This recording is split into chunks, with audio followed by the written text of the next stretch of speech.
عمران خان جو کچھ بھی تھا، پہلی دفعہ الیکشن لڑا، اس نے ایک سیٹ نہیں جیتی، دوسری میں وہ ایک سیٹ پہ آیا، تیسری دفعہ۔ اب عمران خان اس ملک کا سب سے پاپولر لیڈر ہے۔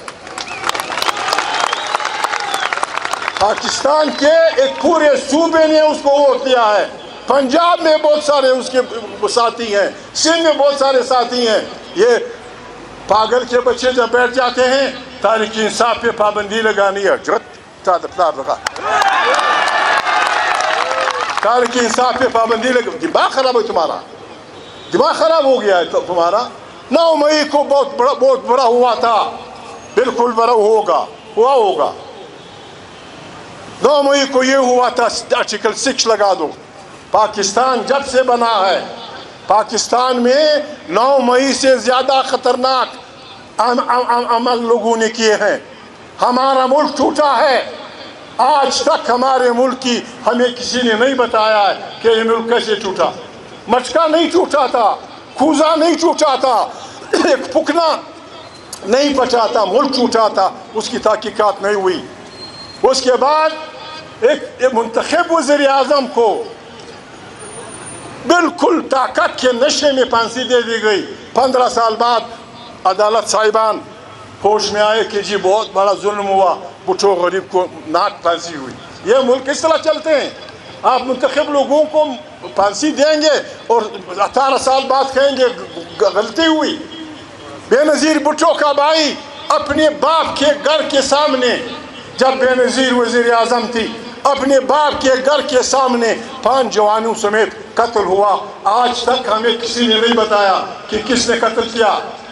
بے نظیر بھٹو کو دن دہاڑے کھڑے یہاں گولی مار دی گئی، ابھی تک ہمیں پتہ نہیں کہ کیا ہوا۔ 12 مئی کو کراچی میں انسانوں پہ جس طرح پرندوں کو گولیاں چلائی جاتی ہیں، سینکڑوں لوگ یا درجنوں لوگ مارے گئے، اربوں کا نقصان ہوا۔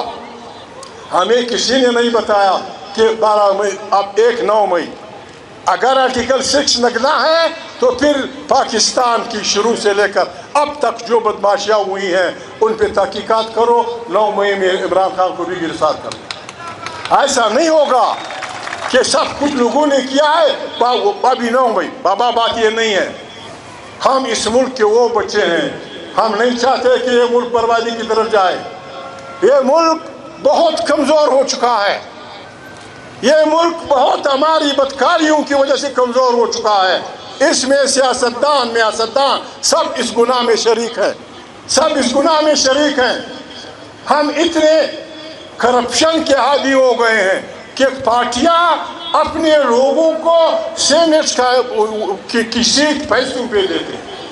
پارٹی اپنے آدمی سے، اپنے ممبر سے چندے کے نام پہ کروڑوں روپے لیتی ہے کہ آپ کو سینٹ بھیج دیا جائے گا۔ یہ نہیں چلے گا، یہ نہیں چلے گا۔ آئیں پاکستان کو نئے سرے سے ایک ایسا جمہوری پاکستان بنائیں جہاں کسی کا ظلم کسی پہ نہ ہو۔ یہ ہمارا ایمان ہے۔ یہ کلمہ ہمیں حکم دیتا ہے کہ ظالم اور مظلوم کی لڑائی میں مظلوم کا ساتھ دو۔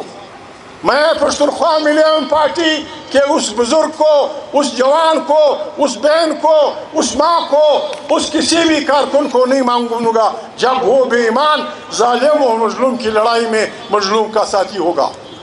ظالم اور مظلوم کی لڑائی میں پشتونخوا ملیم پارٹی کے کارکن نے قسم کھانی ہے، آج پھر کھانی ہوگی۔ جہاں جہاں دنیا میں جہاں جہاں ظلم ہوگا، مظلوم کی ظالم کی لڑائی ہوگی، چاہے وہ یورپ میں ہو، چاہے وہ ایشیا میں ہو، چاہے وہ آسٹریلیا میں ہو، پشتونخوا ملیم پارٹی کارکن نے آج قسم کھانی ہے کہ ہم نے ہر وقت ہر جگہ مظلوم کا ساتھ دینا ہے۔ درست کہو کہ نہ کہو، ہم نے مظلوم کا ساتھ دینا ہے۔ مظلوم کا ساتھ یہ حکم ہے خدا کا، یہ حکم ہے۔ وطن کے ساتھ محبت، یہ وطن ہمیں کسی نے خیرات میں نہیں دیا۔ پاکستان 75 سال کا ہے، ہمارے آباء و اجداد کے مسکن پشتون وطن، بلوچ وطن، سندھی وطن، پنجابی وطن، سرائکی وطن، یہ ہزاروں سال سے ہمارے آباء و اجداد کے مدفن اور مسکن رہے ہیں۔ اس سے محبت کرنا خدا کا حکم ہے، اس کے لیے جد و جہد کرنا بہادر انسانوں کی سنت ہے، پیغمبروں کی سنت ہے۔ تاریخ تحفظ آئین پاکستان اس لیے بنی ہے کہ ہم پاکستان کو ایک ایسا ملک بنانا چاہتے ہیں جہاں ایک فرد ظلم نہ ہو، ایک فرقے کا دوسرے فرقے کے ساتھ جھگڑا نہ ہو، ایک ملت کا دوسرے ملت کی پابندی نہ ہو، پارلیمنٹ طاقت کا سرچشمہ ہو، وہیں سے سب کچھ بنے، وہیں سب سے جس طرح قرآن کریم کہتا ہے اعدلوا اقرب للتقوی، عدل کرو یہ تقوی کے نزدیک ہے۔ ہم ایک ایسا پاکستان بنانا چاہتے ہیں جس میں انصاف کا بول بالا ہو، جس میں طاقت کا سرچشمہ پارلیمنٹ ہو، آئین کی بالادستی ہو۔ کہا جا رہا ہے کہ محمود نے یہ کہا ہے، محمود نے وہ کہا ہے۔ محمود ایسی مٹی کا نہیں بنا جو ہر کتے کے سامنے دم ہلائے گا۔ میں نے یہ کہا ہے، بالکل کہا ہے، آمو سے لے کر اباسین تک یہ افغانستان تھا، درمیان میں تمام دنیا یا انگریزوں کی غلام ہوئی، یا فرانسیسیوں کی غلام ہوئی، یا ڈچ کی غلام ہوئی، یا کسی اور کی غلام ہوئی، واحد ترک اور واحد افغانستان تھا جو اسلام کا جھنڈا لہراتے ہوئے مستقل آزاد ممالک تھے۔ یہ تاریخ ہے۔ پھر جب فرنگی آیا، اس نے جنوب سے ہمارے وطن پہ حملہ کیا، جنوب سے حملہ ہوا۔ یہاں کے رہنے والے چھچ ہزارہ سے لے کر جہاں جہاں ہمارے لوگ ہیں بلوچ بھائیوں سمیت، ہم نے 75 سال تک انگریزی بدماشوں کا مقابلہ کیا۔ ہم ان کے خلاف لڑے، ہم نے ان کے خلاف قربانیاں دی۔ 75 سال کے بعد ہماری غلامی کے نتیجے میں ڈیورن لائن کھینچی گئی اور وہ علاقہ آزاد ہوا، ہم یہاں پھنس گئے۔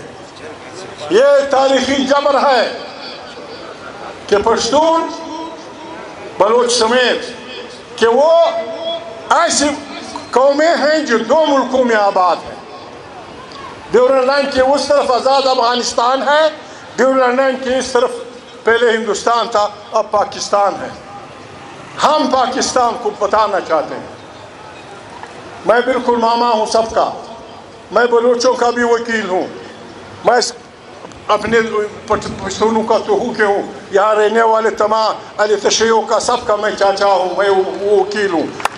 ناظرین اکرام، آپ نے ویڈیو دیکھی محمود اچکزئی کا انتہائی شعلہ انگیز قسم کا خطاب۔ انہوں نے خطاب کرتے ہوئے کہا کہ عمران خان اس وقت پاکستان کا مقبول ترین لیڈر ہے، اور جو یہ سوچ رہا ہے کہ عمران خان پر آرٹیکل 6 لگا کر تحریک انصاف پر پابندی لگا دی جائے گی تو وہ انتہائی بے وقوف ہے۔ اس حکومت کو ہوش کے ناخن لیتے ہوئے عقل سے کام لینا چاہیے۔ ناظرین اکرام، محمود اچکزئی کا مزید کہنا تھا کہ جب سے پاکستان بنا ہے اس وقت سے لے کے آج تک یہی کچھ ہوا۔